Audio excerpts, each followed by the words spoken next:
Make me need you. Sam Parker reminds us that at 212 degrees Fahrenheit, water boils. At 211 degrees, you have a hot cup of water, a cup of coffee, if you will. When heated 1 degree higher, water gives up its liquid identity and becomes steam. Steam to drive a locomotive. Steam to drive a nuclear power plant. Are you at 211 degrees? Just 1 degree shy of your best. 1 degree shy of greatness. 1 degree shy of having all you've ever dreamt of. Turn up the heat. I've been told by some of my racing buddies that under pressure, water can be heated to 250 degrees before it loses its liquid identity and becomes steam. So pressure's not always bad then. Pressure makes the best of us dig deeper and causes us to find greater qualities in ourselves than we ourselves know we have. My experience with Mr. Roush has been like that. He taught me more about myself and my strengths than any other person in my past. He did that by holding my feet to the fire and letting me know that he believes in me. So I'll ask you again. How many of you are in full achievement of your goals, desires, and potential? What is it that you do well? Forget about what the weaknesses are. What do you do well? Study those things, and you'll have yourself back. You'll know what you are. Again, if I work with your weaknesses, I might make you average.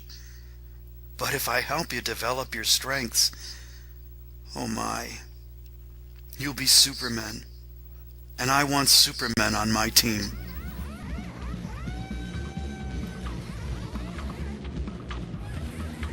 Go!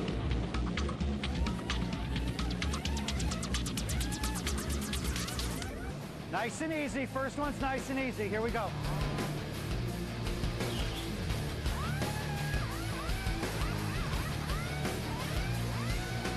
My philosophy is you identify strengths and you build on those strengths. Because everybody knows what they're not good at. It's a matter of building on strengths so that they can take their weaknesses to another level. Lots of emotion. Get rid of it. Get rid of it. It's all mechanical. There's no emotion in this. Get rid of it.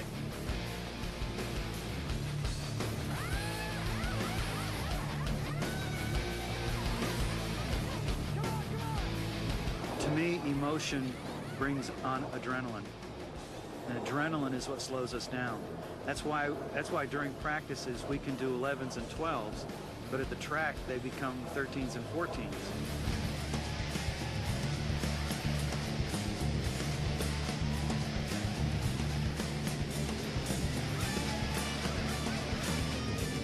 Two.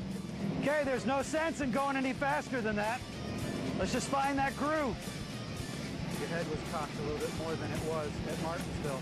Now also you had no interliners at Martinsville, so I couldn't identify which, but make sure you're getting your head horizontal, all right?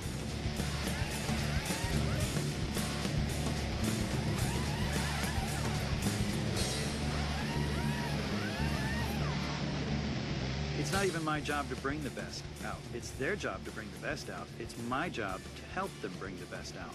They are the professionals. They have the desire. They're racehorses. They just want to go fast. That's what makes my job easy.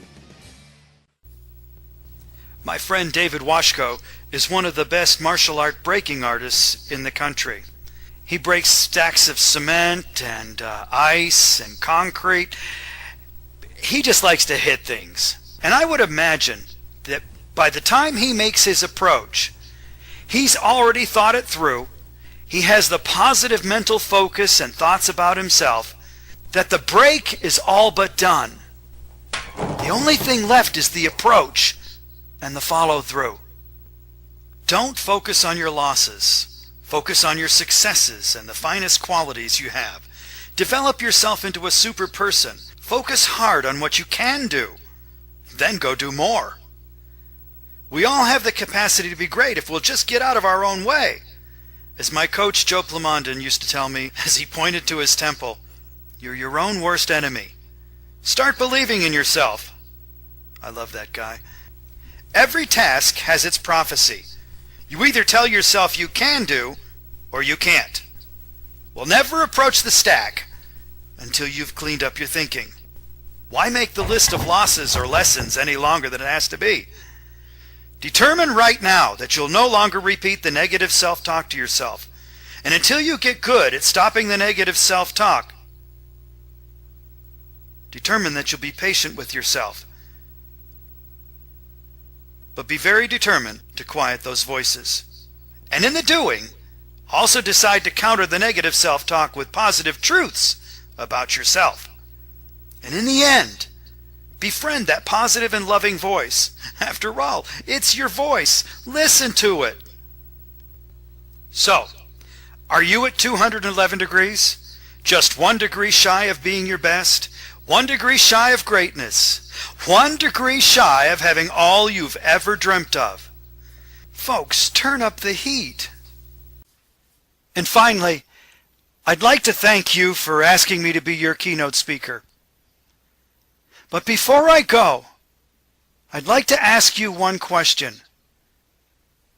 When you woke up this morning, what did you tell yourself about yourself? Because that's what you're going to be selling for the rest of the day. You know, when I was a little kid, I played Little League baseball. And sometimes I was called upon to pitch. And normally I could throw the ball over the plate 9 out of 10 times. Now, for those of you who don't know baseball, sometimes the pitchers throw the ball intentionally outside of the strike zone because they know a particular batter is a sucker for swinging at balls outside the strike zone. But if I wanted to put the ball over the plate, I could do that 9 out of 10 times. But I remember one time I missed twice in a row when I didn't mean to. Now, instead of acting like a loser or thinking like a loser and worrying that the coach was going to pull me out of the game or that the other guys thought I was spent, I remember getting goosebumps. And I looked around the rest of the guys on the diamond because I knew even at that young age that statistically my next 18 pitches were going right down the pipe. And they did. Because I believed they would. So what did you believe about yourself? About God, your friends, your work, and your future? Because I'm buying what you're selling, and nobody sells you better than you. Did you tell yourself that you're sick and tired? Did you tell yourself that God loves everybody else and he turns a deaf ear towards you? Or that your friends are just a bunch of Judases interested in what they can get from you? Did you tell yourself that your work is unimportant and meaningless, or that your future is dead end? Because that's what you're selling today. Like it or not, that's what you're selling. Or did you tell yourself that you're a good person ready to open the day with optimism and promise, and that God loves you and will see you through whatever comes your way, that your friends are there for you and just a phone call away? Did you feel challenged by the workday ahead, committed to new levels of productivity, determined to set the example? Did you feel excited by the future that's set before you? In a nutshell, did you count your blessings looking at what you do have? Or are you so focused on what you haven't got that you're so miserable and you can't even stand being around yourself? Well, every coin has 2 sides. Same value, 2 sides. Are you selling heads or tails? Because I'm buying what you're selling.